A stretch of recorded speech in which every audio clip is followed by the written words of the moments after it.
ಕೇರಳ ಕರಾವಳಿಯಲ್ಲಿ ಮುಂಗಾರು ಪ್ರವೇಶ. ಶನಿವಾರ ನೈಋತ್ಯ ಮಾನ್ಸೂನ್ ಮಾರುತಗಳು ಕೇರಳ ಕರಾವಳಿ ಪ್ರವೇಶಿಸಿದೆ. ಭಾರತೀಯ ಹವಾಮಾನ ಇಲಾಖೆ ಇದೇ ಮೇ 27ಕ್ಕೆ ಮುಂಗಾರು ಮಾರುತಗಳು ಕೇರಳ ಕರಾವಳಿ ಪ್ರವೇಶಿಸುವ ಸಾಧ್ಯತೆ ದಟ್ಟವಾಗಿದೆ ಎಂದು ಹೇಳಿತ್ತು. ಅದಕ್ಕೂ 3 ದಿನ ಮೊದಲೇ ಮುಂಗಾರು ಪ್ರವೇಶವಾಗಿದೆ ಎಂದು ಇಲಾಖೆ ಶನಿವಾರ ತಿಳಿಸಿದೆ. 2009ರಲ್ಲಿ ಮೇ 23ಕ್ಕೆ ಮುಂಗಾರು ಭಾರತದ ಕರಾವಳಿ ಪ್ರವೇಶಿಸಿದ್ದನ್ನು ಹೊರತುಪಡಿಸಿದರೆ ಇದೇ ಮೊದಲ ಬಾರಿಗೆ ವಾಡಿಕೆಗಿಂತಲೂ ಮೊದಲೇ ಮುಂಗಾರು ಆಗಮನವಾಗಿದೆ.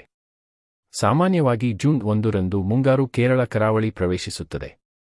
2009ರಲ್ಲಿ ಮುಂಗಾರು ಅವಧಿಗೂ ಮುನ್ನವೇ ಮೇ 23 ಕೇರಳ ಕರಾವಳಿ ಪ್ರವೇಶಿಸಿದ್ದನ್ನು ಬಿಟ್ಟರೆ ಇದೇ ವರ್ಷ ಅವಧಿಗೂ ಮುನ್ನ ಮುಂಗಾರು ಆಗಮಿಸುತ್ತಿದೆ ಎಂದು ಐಎನ್ಡಿ ಹೇಳಿದೆ.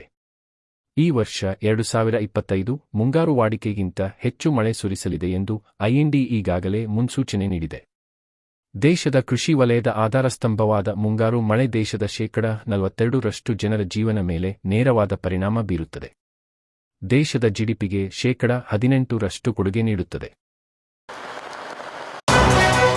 2025ರ ಸಿಟಿ ಫಲಿತಾಂಶ ಪ್ರಕಟ. ಎಂಜಿನಿಯರಿಂಗ್ ಸೇರಿದಂತೆ ವಿವಿಧ ವೃತ್ತಿ ಶಿಕ್ಷಣ ಕೋರ್ಸ್ಗಳ ಪ್ರವೇಶಕ್ಕೆ ಕರ್ನಾಟಕ ಪರೀಕ್ಷಾ ಪ್ರಾಧಿಕಾರ ನಡೆಸಿದ್ದ ಸಾಮಾನ್ಯ ಪ್ರವೇಶ ಪರೀಕ್ಷೆಯ ಸಿಟಿ ಫಲಿತಾಂಶ ಶನಿವಾರ ಪ್ರಕಟವಾಗಿದೆ. ಉನ್ನತ ಶಿಕ್ಷಣ ಸಚಿವ ಡಾ. ಎಂ.ಸಿ. ಸುಧಾಕರ್ ಅವರು ಫಲಿತಾಂಶ ಪ್ರಕಟಿಸಿದ್ದಾರೆ.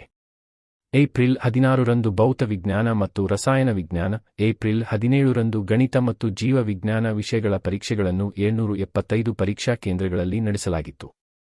ದ್ವಿತೀಯ ಪಿಯು ಪರೀಕ್ಷೆ 1 ಮತ್ತು ಪರೀಕ್ಷೆ 2 ಸಿಬಿಎಸ್ಇ, ಐಸಿಎಸ್ಇ ಫಲಿತಾಂಶ ಪ್ರಕಟವಾಗಿದ್ದು, ಅಭ್ಯರ್ಥಿಗಳು ಪಡೆದ ಅಂಕಗಳ ಕೂಡುವಿಕೆ ಕಾರ್ಯವನ್ನು ಕೆಎ ಪೂರ್ಣಗೊಳಿಸಿದೆ.